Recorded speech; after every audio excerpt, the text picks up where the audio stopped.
Vitamin K. It is a fat-soluble vitamin. The principal role of vitamin K is in the post-translational modification of various blood clotting factors, in which it serves as a coenzyme in the carboxylation of certain glutamic acid residues present in these proteins. Vitamin K exists in several forms. For example, it plant as piloquinone and in intestinal bacterial flora as menaquinone. A synthetic form of vitamin K, menadione, is available. Vitamin K is found in cabbage, kale, spinach, egg yolk and liver. There is also extensive synthesis of the vitamin by the bacteria in the gut.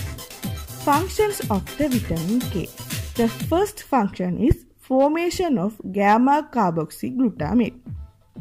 Vitamin K is required in the hepatic synthesis of prothrombin and blood clotting factors 2, 7, 9 and 10. These proteins are synthesized as inactive precursor molecules. Formation of the clotting factors requires the vitamin K dependent carboxylation of glutamic acid residues to gamma carboxyglutamate residues. These form a mature clotting factor that contains gamma carboxyglutamate and is capable of subsequent activation. The reaction requires oxygen, carbon dioxide and the hydroquinone form of vitamin K.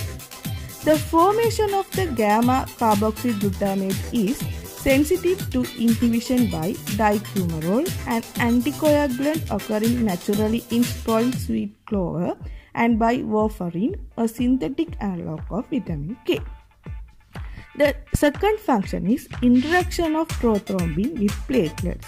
The gamma carboxyglutamate residues of prothrombin are good chelators of positively charged calcium ions because of the two adjacent negatively charged carboxylate groups.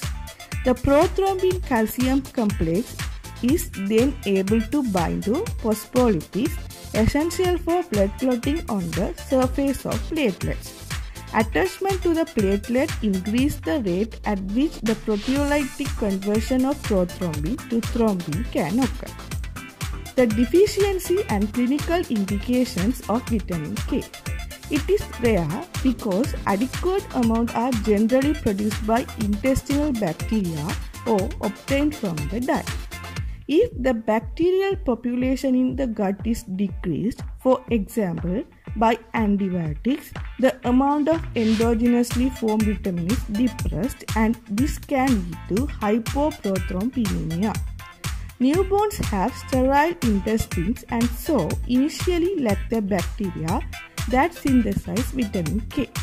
Because human milk provides only about 1/5 of daily requirement of vitamin K, it is recommended that all newborns receive a single intramuscular dose of vitamin K as prophylaxis against hemorrhagic disease.